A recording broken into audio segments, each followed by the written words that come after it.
નમસ્કાર ખેડૂત મિત્રો, તમારું સ્વાગત છે અમારી વીટી ખેડૂત મિત્રોની યુટ્યુબ ચેનલમાં।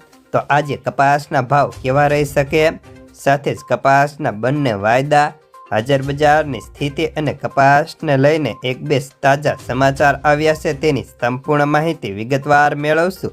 તો વિડીયો પૂરો જોજો ને ખાસ કરી ચેનલમાં નવા હોય તો સબસ્ક્રાઈબ કરી નાખજો।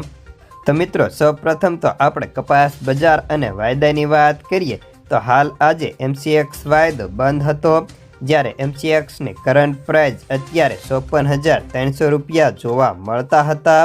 સામે જ ન્યુયોર્ક માર્ચ વાયદાની વાત કરીએ તો તેમાં આજે 339 રૂપિયા ઢીલા પડીને ઇન્ડિયન રૂપીઝમાં ખાંડીએ 44,790 રૂપિયા હતા, જ્યારે સેન્ટમાં 67.95 સેન્ટનો વાયદો જોવા મળતો હતો।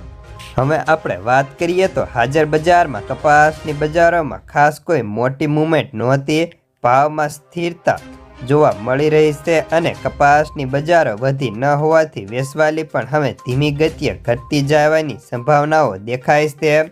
જ્યારે આજે કડીમાં મહારાષ્ટ્રના કપાસની 100 થી 125 ગાડીની આવક સામે ભાવ 1400 થી લઈને 1450 રૂપિયાના હતા, જ્યારે કાઠિયાવાડમાં 50 થી લઈને 60 ગાડીની આવક સામે ભાવ 1450 થી 1490 રૂપિયા બોલાતા હતા। જ્યારે હાજર બજારની વાત કરીએ તો આજે હાજરમાં ખેડૂતોને કપાસના ભાવ તેની ક્વોલિટી મુજબ 1400 થી લઈને 1480 રૂપિયા સુધીમાં સાટા થતા જોવા મળતા હતા, જેમાં મોટા ભાગે ખેડૂતોને 1450 સુધી સાટા થઈ જતા, સાથે જ ગામડે બેઠા પણ કપાસના ભાવ તેની ક્વોલિટી મુજબ 1350 થી લઈને 1430 રૂપિયા સુધીના ઓફર થતા હતા।